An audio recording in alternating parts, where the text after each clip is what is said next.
everyone, and welcome to the We Are CCA podcast, back for another episode, another career episode. We're here to talk about careers. We have a special guest for you, but before we get to the guest, I do have my co-pilot with me here today, Ian. Say hello to everybody, Ian. Hey, everybody. Super glad to be back.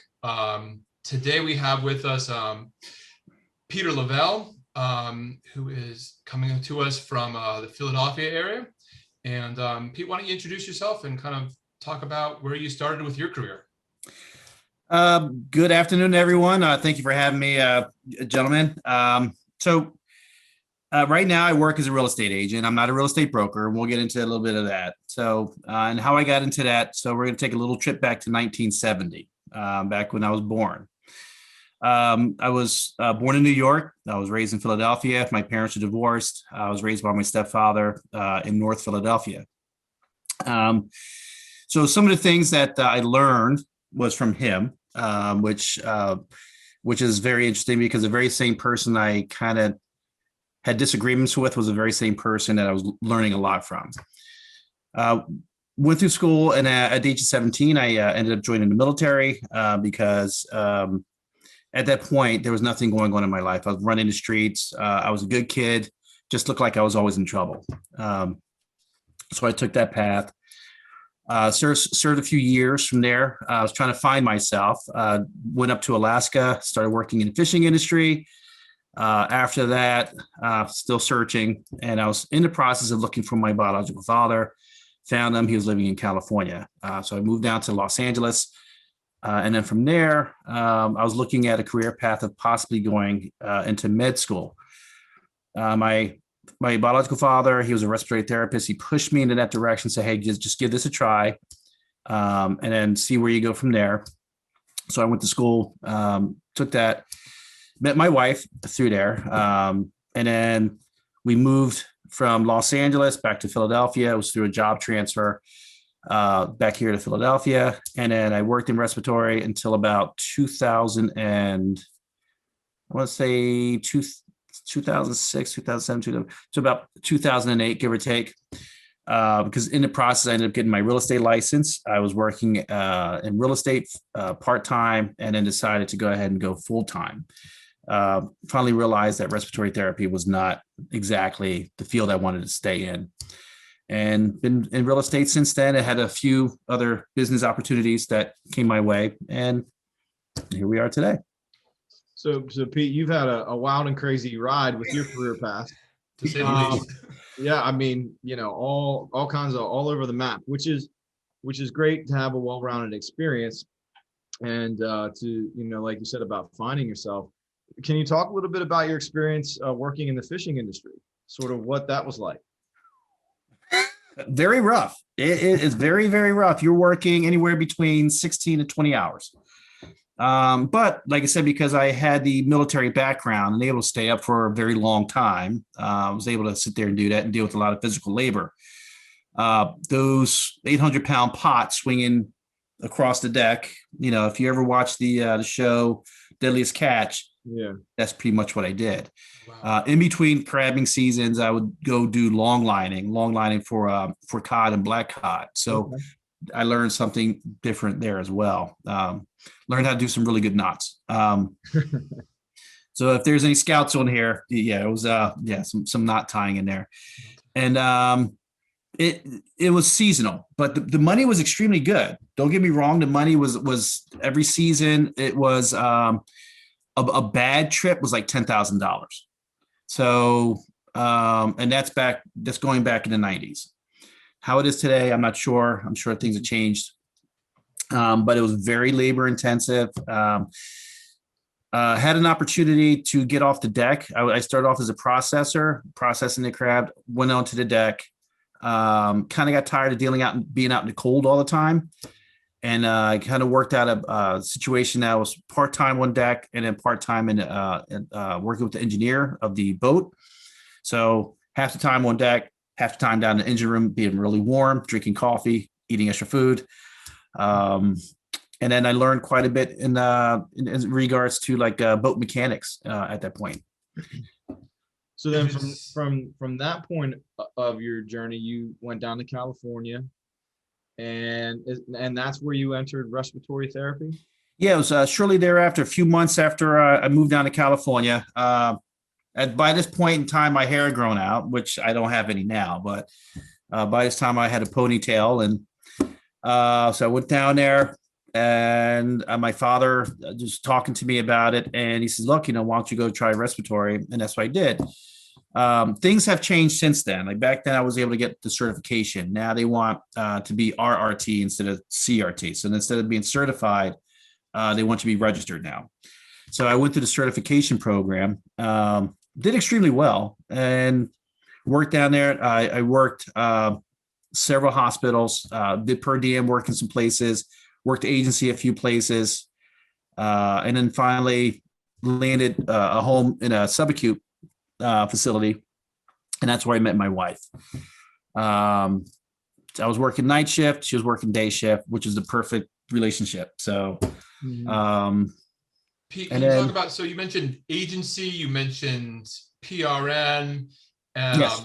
What was that out of necessity, or was that like the only job you could find, or what would actually let me back up. Can you explain what that is? Okay. And then how that differs from actually having like a permanent position. Okay, so agency is like if you're working, you're basically being contracted through an agency to work at certain facilities. So with the agency, they can say today we need you down in Huntington Beach, and then tomorrow we need you down over in Van Nuys or wherever it is. So, and it could be a distance in there. So, and it's up to you whether you want to work it or not. Now you get paid a little bit more on the agency side than you would working as staff. However, that can be, you can get canceled and not work. So it's not a solid thing.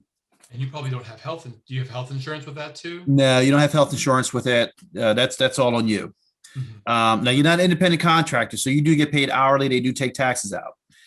Now compared to like per diem is you are staff, but you don't get all the benefits. You're just there on an as needed basis on the schedule compared to regular staff.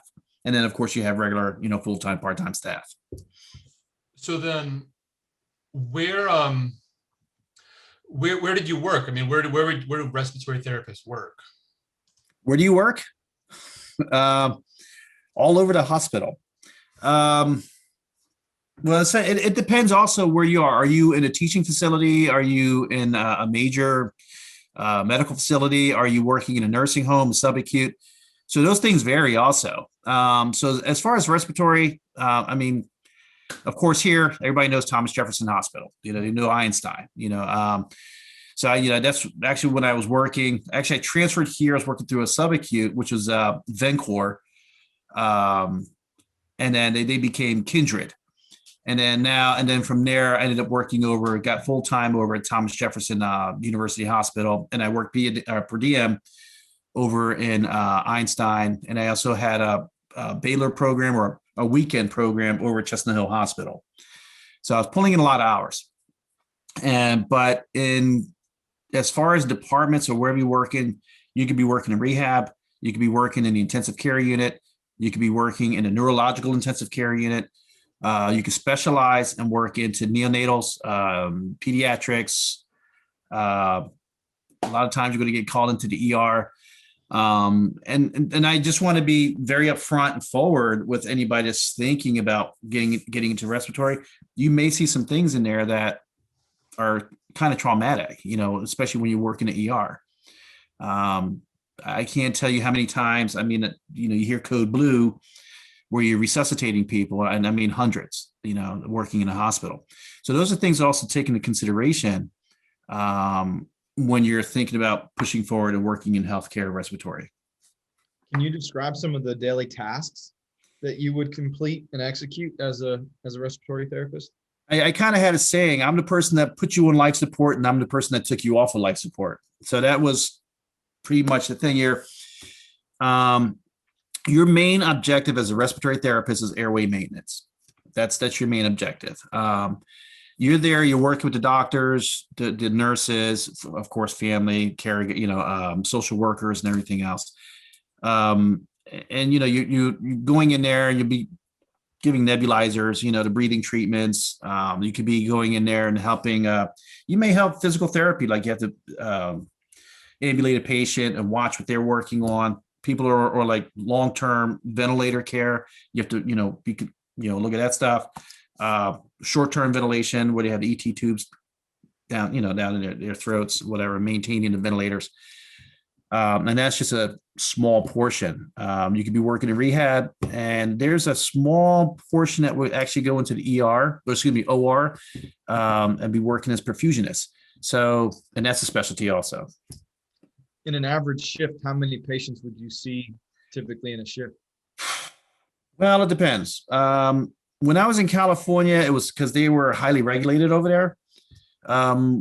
If you had the ICU, you would have like about 4 or 5 patients, and you have to do your rotation every 2 hours. Or if you're on the floor, you can have 20 plus patients, and it depends, you see them, whatever. And you look at the orders when you have to see them. So if you have a breathing treatment that you have to see a patient, you have to get it every 4 hours or every 6 hours. So if you're working a 12-hour shift, you'll probably see a patient like 3 times. And then multiply that by the amount of patients that you have.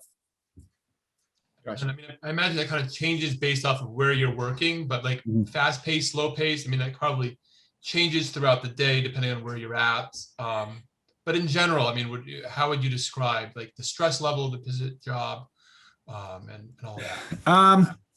It can be stressful. It can be very stressful on people, because you could be in the middle of something and you're getting called down to the ER, and you have a trauma that comes in. You're stuck, and then you have patients that are calling from the floor that your pager's going off.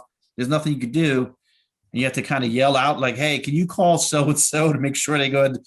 And you could be in the middle of resuscitation, or you could be in the middle of intubating a patient, or you could be in the middle. There are certain times at Jefferson they would do what they call a perk trach. So while they're on the ventilator, they would just put a tracheotomy in a person, and to go from an ET tube into a tracheotomy tube. So, so it can be very, very stressful, and you can get tied up. And like I said, there are times you may be in a process of wanting to eat your lunch or relieving yourself. And believing me, you'll get a call or code blue comes up, and you're just sitting here like, oh, geez, can I just get a break? Then you may have days that, wow, and you never sit there and use the Q word. No, you never say quiet in the medical. Exactly. Field. You never say that. Big no. Geez, we just recorded that. Come on, guys. Yeah, you never see that. So you walk in like, oh wow, this is quiet. It just the full moon thing is real too. The full moon thing is absolutely real. The ER gets nuts on a full moon. Yeah, you get that, and then you also get like the sundowners, like the people that basically they're normal during the day, and then when the sun goes down, their mental status is just out of whack. And I'll say patients and also staff. I'll let you know, even staff, because you also have to deal with the staff. So you're going to have to deal with a lot of different personalities, all across the board. Yeah. So you have to maintain a certain level of due decorum. If it doesn't matter how bad your day is, you still have to maintain a level of professionalism, right? And then if you need to vent, go into a different room or something and just scream your head off, or wait till you go home. Right, because as you said, you're working with physicians, you're working with nurses, nursing assistants, family, social workers, case management. You're working with everybody. And they all have different priorities and different understandings of your level of responsibility, what they want, and that may not always be in agreement. So you never quite know who you're going to be working with. Yeah, and it's like we used to have the saying in regards to respiratory. Oh my gosh, they're like the nurse, like that the patient passes gas the wrong way, they're calling respiratory. So we were kind of like the fall guy for the hospital sometimes. Like I'll just get respiratory up here, I'll take care of it. Oh, we got a patient that's acting up. I'll call respiratory. So you're like, What age group? I suppose that kind of depends too. Like, what age group was you primarily working with? It was from neonatal all the way up to final days. or the final moment. So it's a wide range. Right. So that sounds kind of a bit stressful. And is that part of the reason why you decided to leave respiratory therapy, or what was that reason? I'm trying to keep this at, because I know you're dealing with youth in regards to this. There were certain situations where it was like, well, you got to deal with a lot of politics, unfortunately, when you're in a job like that. But it also got to a point where there's several aspects, reason why I was looking. I wanted to build a little bit more flexibility with my time. The other situation was you can get worn out. Like I said, I've been to several situations where, end of life situations. And I just got to the point where I was just seeing a little bit more of that. And I said, you know what, enough is enough. I want to be in a point where I see more living compared to seeing the end of life situations. So that was kind of like the one thing that kind of pushed me over. Why real estate though? Like why? I mean, that seems like, not even in the ballpark of respiratory therapy. So why? Neither was the fishing to respiratory therapist either. That's true too. That's very true as well. Yeah, it might be Pete. you like throwing curveballs, man. So like why real estate? Well, I used to sit up at night. Remember, I used to work night shift. So I would sit up at night and, you see those infomercials and everything else. And, buy real estate back in there. That time, I forgot. Carlton Sheets. That's the guy's name. Mm-hmm. So Carlton Sheets used to come on there. Buy real estate. And I actually bought his thing because I was looking for investments because I believe in you should diversify your monies and stuff. And so I got into that. And then that's when you know what? I don't know if I want to be the investor kind of guy or if I want to become an agent. And then, so I went through and I got my licensure, and I had a little bit more flexibility when I did that. And it was like, and actually I get to pick and choose who I want to work with. Mm-hmm. So, and that's where I kind of went with that because I was always very business minded. Even when I was in California, I hustled a little bit. And, even prior to meeting my wife, I was involved with like a the small production, company. And then I had a small little like couture, I was like a silent partner with that stuff. So I always looked at, how can I take my money and create a little bit more income or a little bit more wealth?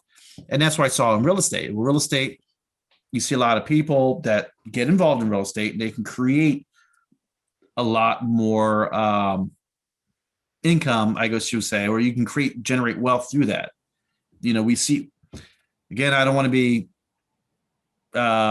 controversial or anything, but like Donald Trump. Look at Donald Trump. He created a huge real estate industry, a huge stuff as businesses, and that's what I looked at. Like, well, if he can do it, I can do it.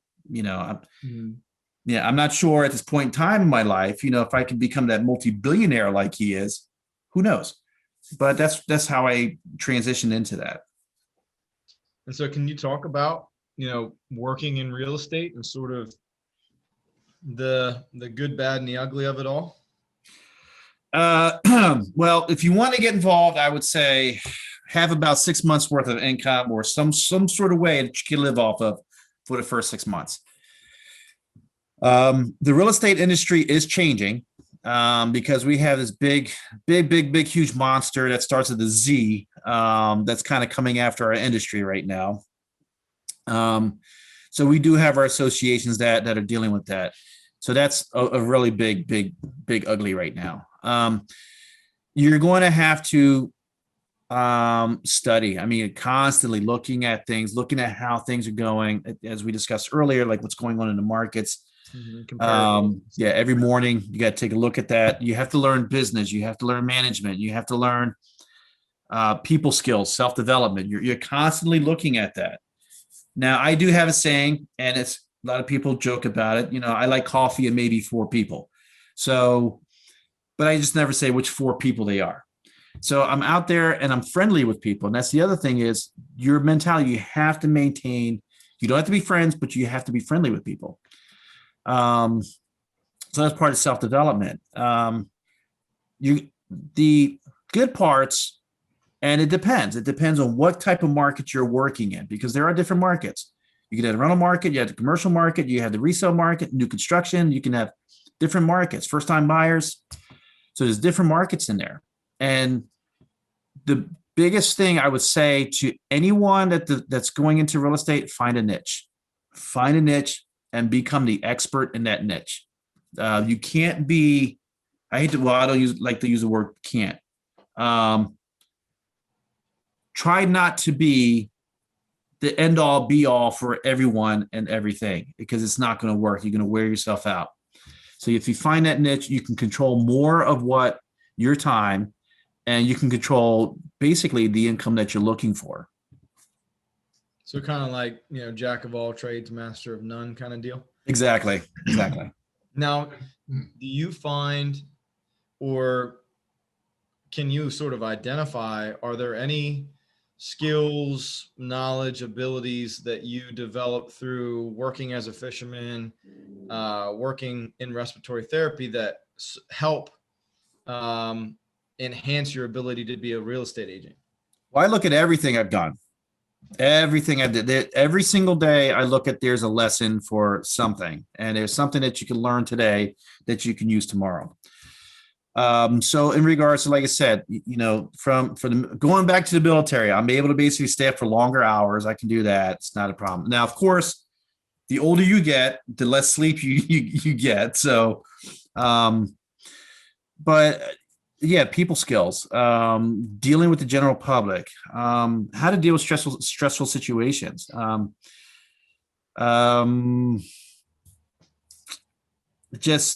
Just a willingness to learn. I mean, that was always my thing, was always learning from that stuff, a willingness to learn, because, as I stated, I went from being a processor to the deckhand, and then, I don't like the cold. Let me start learning a little bit about engineering and going in there. So always learning something. And I think that's what it is, taking that and going into real estate and just having that mode of saying, look, I want to learn something today this way. And that's another thing. In real estate, you learn to be a consultant compared to a salesperson with your clients. So, and I think that's where that all kind of flows in. Gotcha. And I mean, just this thing, like, even if you're a real estate agent, you're not working really alone. There's a whole team of people that you have to interact with. Can you talk about the other people that you're working with or connecting up the buyers with or the sellers with, and that whole?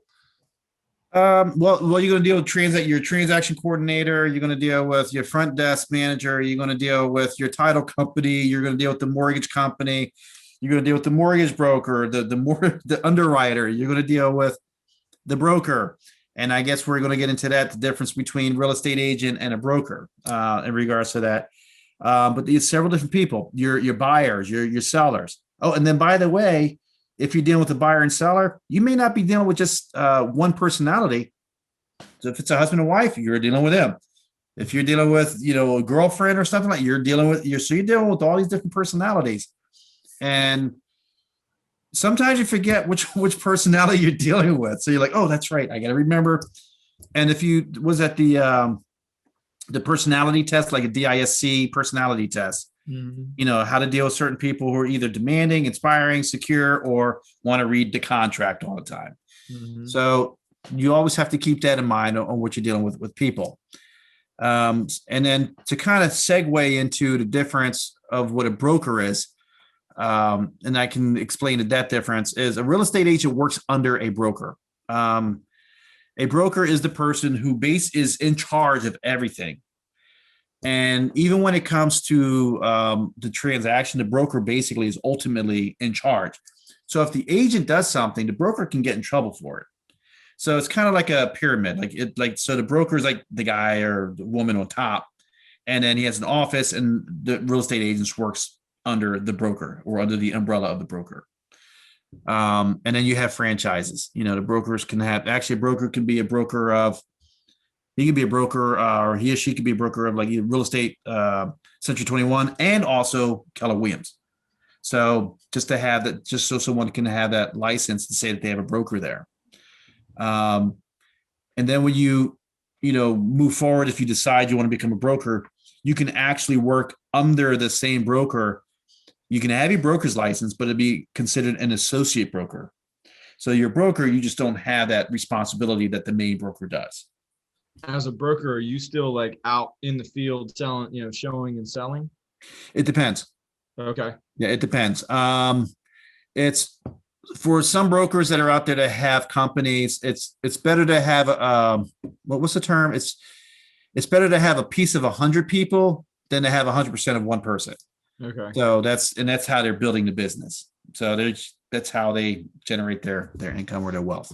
What are the advantages of being a broker versus an agent? A lot more knowledge. It's a lot more knowledge. There's a lot more you learn taking broker courses than an agent. And being a real estate agent, you do have to take your continuing education. So every 2 years when we have to renew our license, you have to have 14 hours of continuing ed. Now with the broker's license, there's a vast majority of information that's being offered in those broker courses that are not being offered with the continuing ed just for a real estate agent. And I'm in a process of doing that, and the information I received is really outstanding. Nice. And I mean, obviously compensation's different. It depends. Like I said, it all varies because as an agent, well, everybody's an independent contractor. So, you're going to follow 1099. So everybody's different.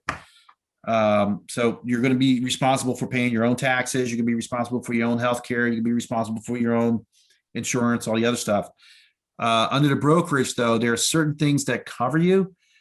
Unfortunately, like if something happens and it's called like an errors and omissions, and you get sued or whatever, there's an errors and omissions insurance that the brokerage has that covers you.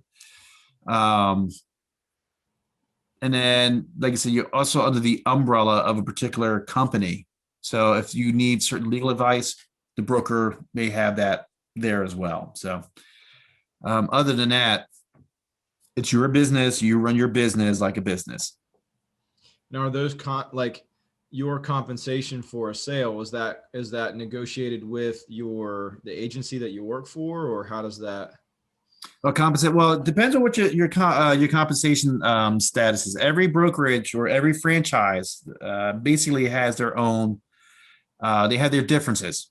Okay. So someone can be hired under a brokerage, and they'll get 50% of the sale. So just say the commission is $12,000 on your end, you're going to end up giving $6,000 to the broker, you get your $6,000. And of course, minus your fees or whatever. And then you got to pay your taxes and all that stuff. So, and then you may be with a brokerage that's 100%. You can keep 100% of your money, but then you have to pay a monthly fee to be part of that company or whatever. So there's differences on breakups on how they do that. So you need to do your research before you jump in.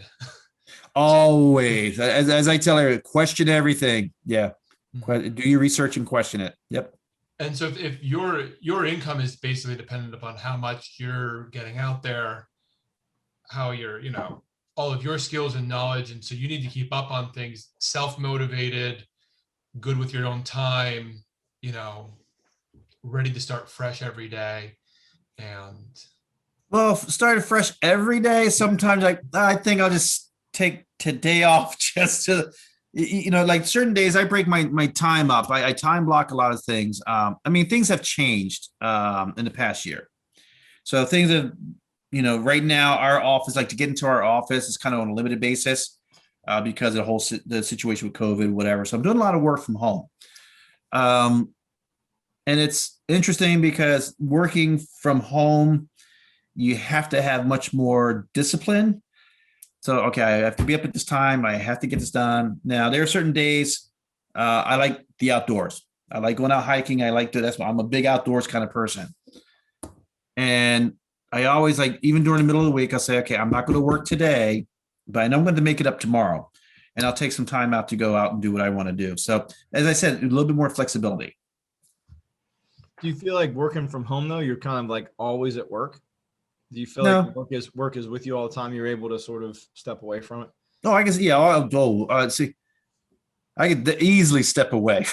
I can easily, as you can see up there, I can easily step away from my work. So it's, um, yeah, like I said, I'm big on the outdoors. It's I have a garage with tools and Mhm. backpacks and bows and arrows and all kinds of stuff in there. So I can easily step away, not a problem. Pete, I'm wondering here. Actually, I just had a whole nother question there. Let's ask that one first. Hmm. You went. I guess I'm assuming you went right out of high school, right into the military. I was 17. Yeah. So how did that shape the rest of your career choices and kind of influence that? Was that the best idea you've had, or was that like out of necessity?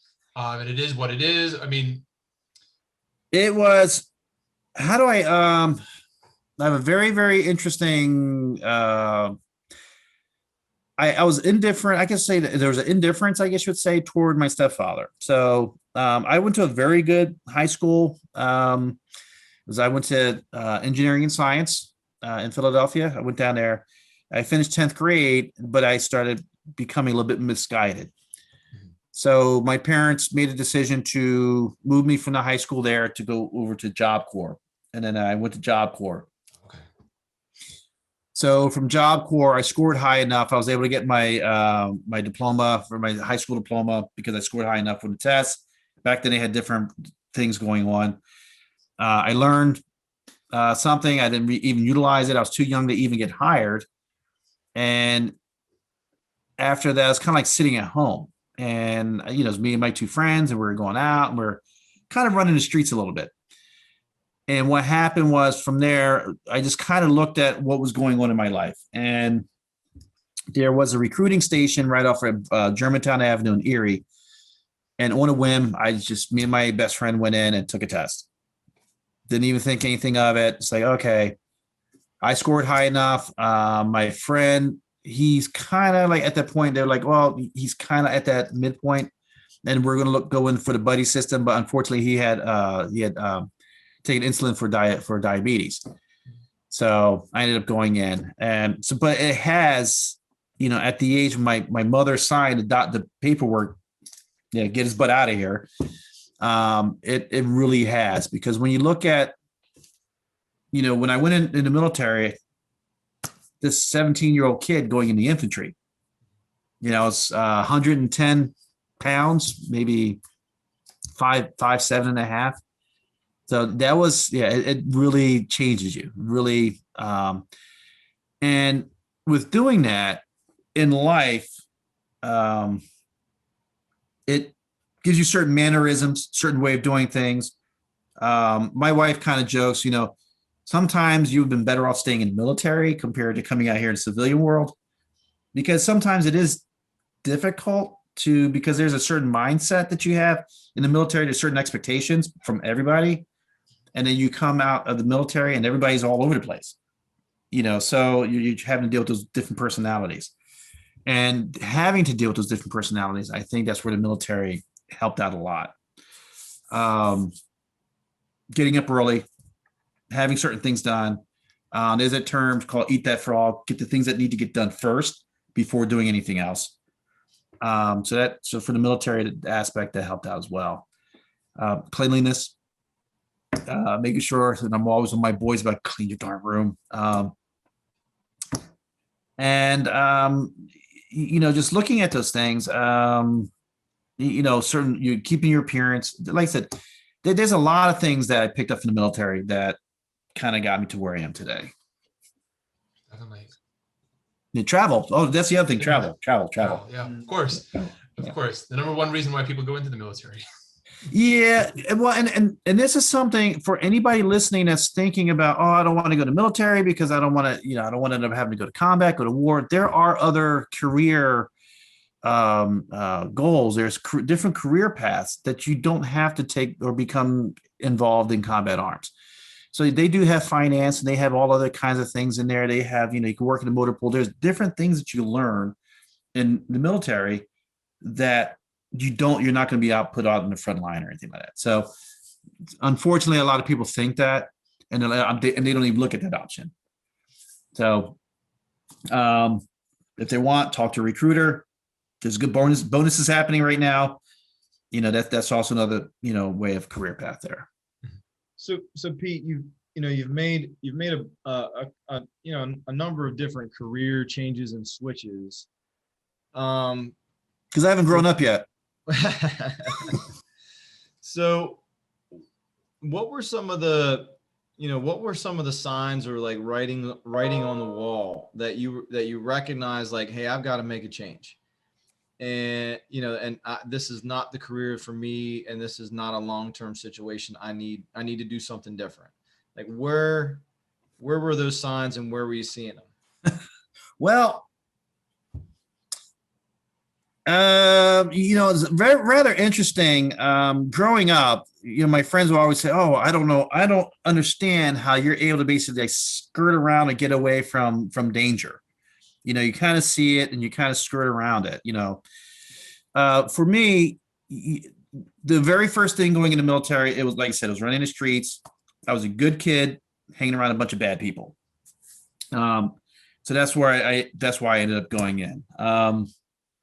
From the military aspect, I was looking for a difference and a change, and then they couldn't grant that. So I was like, well, you know what? That's okay. I'm done. I just have to go like this and just walk away.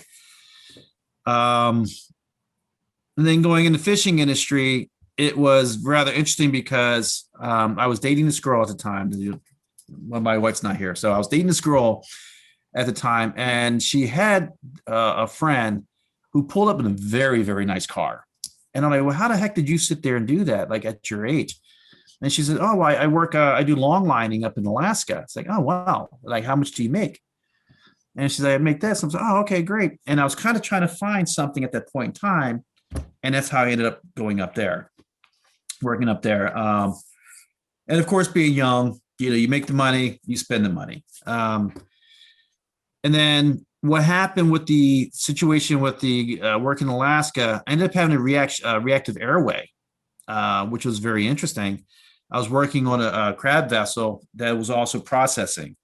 So all that crab steam that was in there, I ended up getting reactive airway from that. So it kind of was throwing me into respiratory, almost respiratory distress. I was kind of getting asthma from it. So that's why I ended up going into long lining. And then from there, from long lining, I just looked at, well, you know what? Do I want to keep doing this for the rest of my life? I see how the skipper is. I see how this person is, and they're away from their families all the time. And that's why I started kind of looking around like, let me start looking for my dad, see where he is. And I kind of did my own thing on the side. I had a small little business I was dealing with. So, I've always been business minded. And that's how I got that push to go to California. The first few months of living in California, I realized I did not want to stay in California. I knew that, from there, but I utilized what I could, the resources that I had. My dad was there. So I ended up going to school, went in school, and through respiratory, I was able to actually move back to the East Coast. My wife, she's a nurse. So, she was able to get a job over here down at Children's Hospital. So it was a nice transition over. So I guess those are the things that, you kind of look at to make those changes. And then, like I said, in regards to respiratory, I just kind of, I guess you would say I got burnt out on that. And it says, what, I really need to look at something and I want some more flexibility.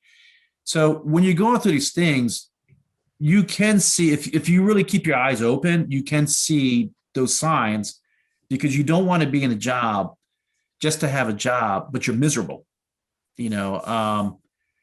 and you look at those jobs. Okay, it's not a job if you enjoy it.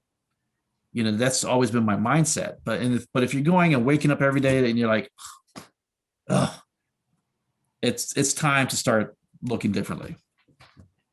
I would assume it takes a lot of courage to just change position, change careers, change industries, especially with like something like real estate, where you are sort of betting on yourself a little bit. Mm-hmm. It comes down to your ability to close the sales and get out there and pound the pavement and make the sale and make the commission and you have to be motivated to do that. I think, to leave something like respiratory therapy that may have a little bit more security, but and then take on something like, real estate, that, it's a big risk, but big upside. Yeah, and that's what a lot of people don't understand is sometimes the bigger the risk, the bigger the reward. Mm-hmm. But also, as I stated, you also have to work on yourself. If you're not working on yourself constantly all the time, you're basically going to get behind the 8 ball, unfortunately. So, and that's the thing about real estate. You really need to you can't be a jack of all trades. As we stated earlier, and really have to understand the product that you're selling in real estate is not the house. It's not those things. The product is you. It's not the company. The product is you. You're what you're selling. So, or being a consultant, I guess you would say. And yeah, it is. Yeah, taking those kind of risks. Even when I made that first jump, my wife was, she was not happy, too thrilled with me, whatever. Especially during that time, I had two young boys, and she's like, "What the heck are you doing?" So, but from that point, like I said, it was just a matter of working on myself and staying positive. You're going to have those days that you're going to feel like it's just dragging you down, and you really have to stay positive. I tell everybody, if you want to stay positive, stay off of social media. That's another thing. So it's just constantly work on yourself and look at things and read books that will keep you in that mindset to always stay positive. Peter, is there anything that any advice, maybe not advice, but any recommendations you would make to, students who are like ready to graduate, like in deciding like respiratory therapy, working on a fishing boat, going into real estate, like what should you work on before you get into those careers, would you say? What would you work on? Well, the fishing industry, I would sit there and say, well, with any of them, what should you work on first is do your research. You do your research in regards to those different career paths. Reach out to people, talk to people in regards to that to prepare yourself for that. Like I said, respiratory therapy, if you are, physical demands, you're going to be the fishing industry and respiratory therapy. Real estate, you can open up a car, you can open a door, you can talk, walk in, whatever, but there's going to be physical demands on you if you're going to work up in Alaska or if you're going to be working in a hospital. You're going to have those physical demands. You may be on your feet a good portion of the 12 hours or whatever your shift is. Real estate, to prepare yourself, just prepare yourself mentally that you may not have a sale for the first 6 months. But with any of them, try to find a mentor that can help you along. That's another big issue that a lot of people don't even realize is that mentorship. If you know somebody who works in a certain field, talk to them, reach out to them, get them as a mentor, and they can point you in the right direction and give you pointers because they've already made the mistakes that you're walking into about to make. So talk to those people. They can hopefully guide you in the right direction. Pete, I really appreciate you coming on the podcast and being a guest. Your journey's a little bit of a crazy one, but kind of landed you in the right spot, I think. So, and I think it's good for students to hear that. Sometimes our path is not always direct, and it's not always a straight line, but the beauty's in the windy parts of it, right? So, that's where you really maybe find yourself, or some of the detours that you take. So, and it's interesting that like my career path has been taking me different places, but I'm 50 years old, and this year, actually this summer, I will basically complete being in all 50 states.